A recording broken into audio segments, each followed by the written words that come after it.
আজ আমরা শেয়ার করব কিশোর কুমারের একটি কালজয়ী গানের কথা, যা সময়ের অতীত পেরিয়ে আজও আমাদের হৃদয়ে বাজে।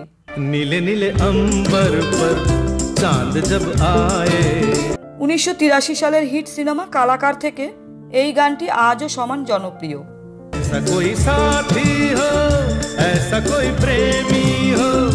আজ আমরা জানব কিভাবে এই গানটি জন্ম নিয়েছিল এবং কিভাবে এটি চিরকাল অমর হয়ে রইল।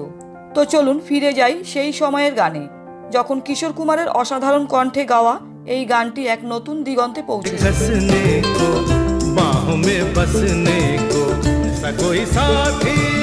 কালাকার সিনেমাটি পরিচালনা করেছিলেন পি সাম্ভাসিবা রাও এবং সঙ্গীত পরিচালনা করেছিলেন কল্যাণজি আনন্দজি। গানের কথা লিখেছিলেন ইন্দিভারজি। ছবিতে অভিনয় করেছিলেন কুণাল গোস্বামী ও শ্রীদেবী। গানের পরিস্থিতি ছিল রাতের বেলায় হিরো গানটি গাইছেন এবং দূর থেকে হিরোইন গানটি শুনছেন।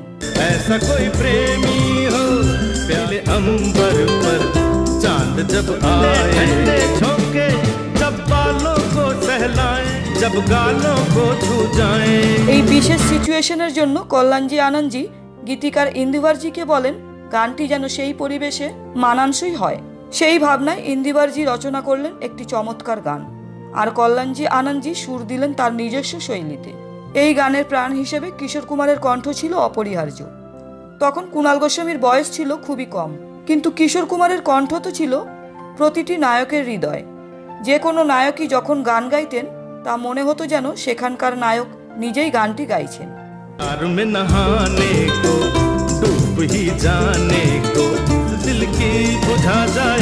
কল্যাণজি আনন্দজি এই গানে গিটার ব্যবহারের জন্য বিখ্যাত গিটারিস্ট সুনীল কৌশিককে নিয়েছিলেন। সুনীল কৌশিক ও কল্যাণজির ছেলে বিজু শাহ দুজনে মিলে সিদ্ধান্ত নেন গিটারের সুর কেমন হবে। অর্থাৎ এই গানের জন্য সুনীল কৌশিক ও বিজু শাহের অবদানও কিছু কম ছিল না। সুনীল কৌশিকজির গিটার বাজানো ছিল অসাধারণ।